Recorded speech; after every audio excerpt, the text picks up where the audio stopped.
साथियों, 1947 में जब मां भारती के टुकड़े हुए,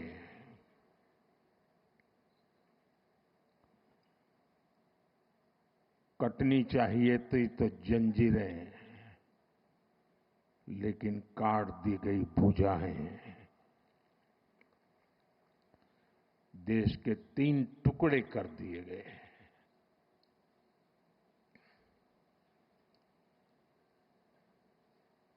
और उसी रात पहला आतंकवादी हमला कश्मीर की धरती पर हुआ।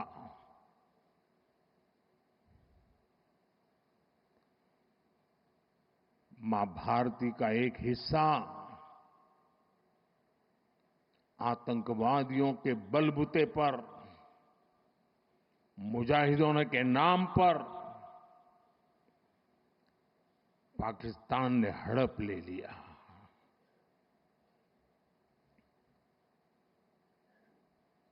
अगर उसी दिन इन मुजाहिदों को मौत के घाट उतार दिया गया होता,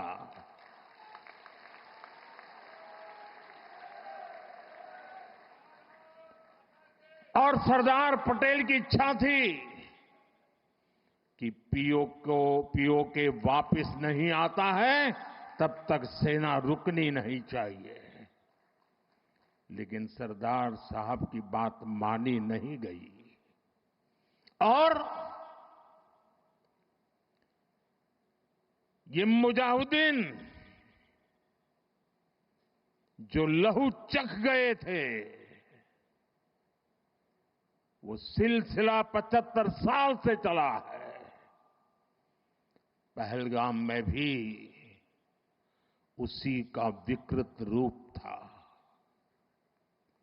75 साल तक हम झेलते रहे और पाकिस्तान के साथ जब युद्ध का नौबत आई, तीनों बार भारत की सैन्य शक्ति ने पाकिस्तान को धूल चटा दी।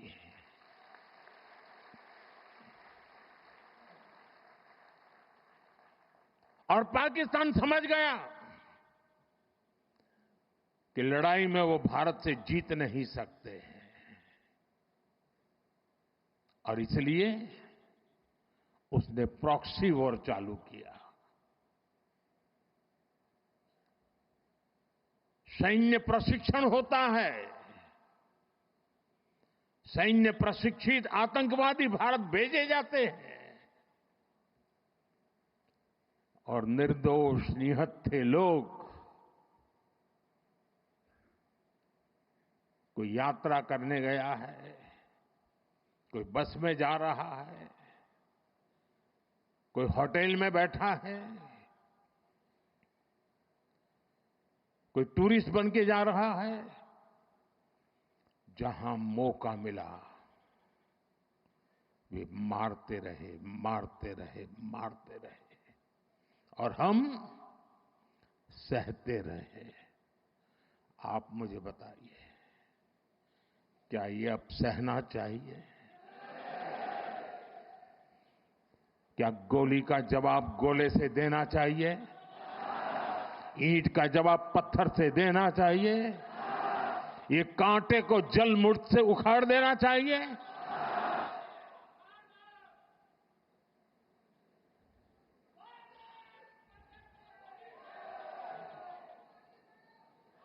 साथियों, ये देश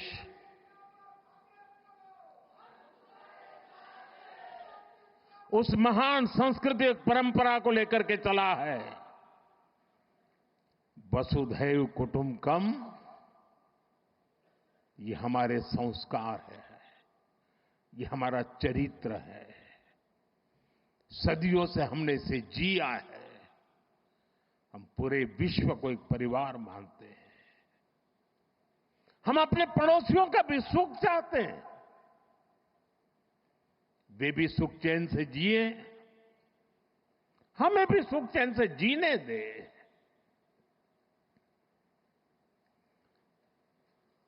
ये हमारा हजारों साल से चिंतन रहा है।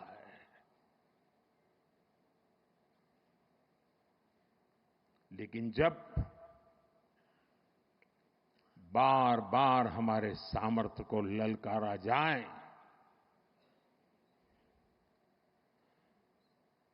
तो ये देश वीरों की भी भूमि है।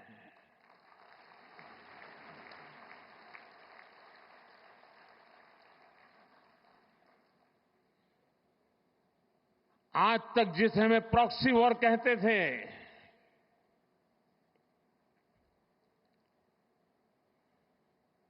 6 मई के बाद जो दृश्य देखे गए, उसके बाद हम इसे प्रॉक्सी वॉर कहने की गलती नहीं कर सकते हैं। और इसका कारण है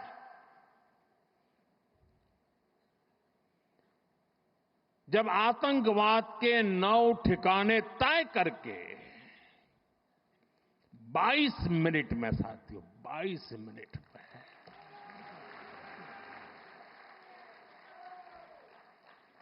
उनको ध्वस्त कर दिया।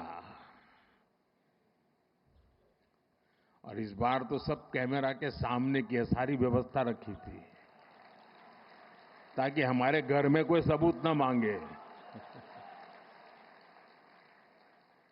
अब हमें सबूत नहीं देना पड़ रहा है, वो ऊपर वाला दे रहा है।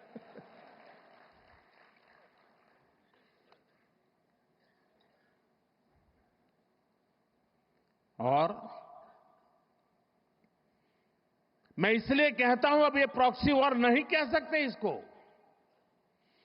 क्योंकि जो आतंकवादियों के जनाजे निकले 6 मई के बाद, जिनका कत्ल हुआ, उस जनाजे को स्टेट ऑनर दिया गया पाकिस्तान में। उनके कॉफिन पे पाकिस्तान के झंडे लगाए गए, उनकी सेना ने उनको सैल्यूट दी। ये सिद्ध करता है कि आतंकवादी गतिविधि ये प्रॉक्सी वॉर नहीं है, ये आपकी सोची समझी युद्ध की रणनीति है। आप वॉर ही कर रहे हैं तो उसका जवाब भी वैसे ही मिलेगा।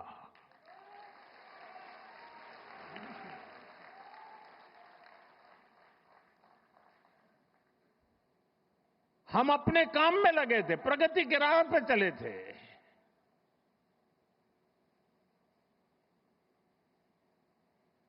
हम सबका भला चाहते हैं और मुसीबत में मदद भी करते हैं।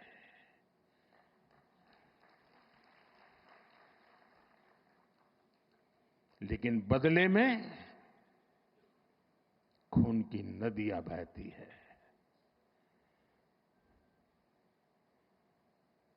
मैं नई पीढ़ी को कहना चाहता हूं,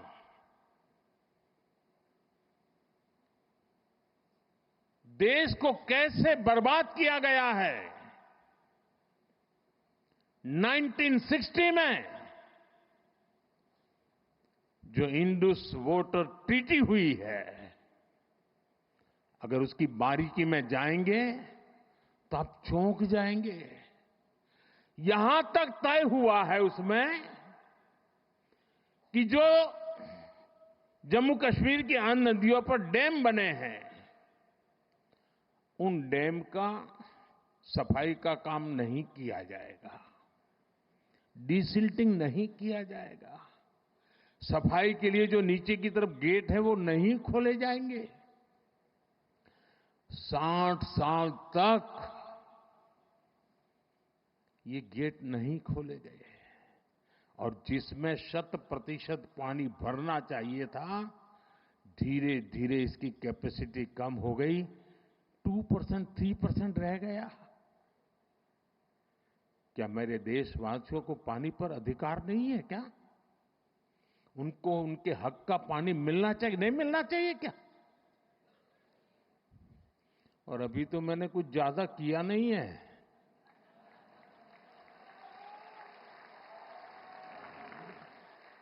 अभी तो हमने कहा है कि हमने इसको एबेंस में रखा है, वहां पसीना छूट रहा है। और हमने डैम थोड़े खोल करके सफाई शुरू की। जो कूड़ा कचरा था वो निकाल रहे हैं। इतने से वहां फ्लड आ जाता है। साथियों, हम किसी से दुश्मनी नहीं चाहते हैं। हम सुख चैन की जिंदगी जीना चाहते हैं। हम प्रगति भी इसलिए करना चाहते हैं कि विश्व की भलाई में हम भी कुछ योगदान कर सके।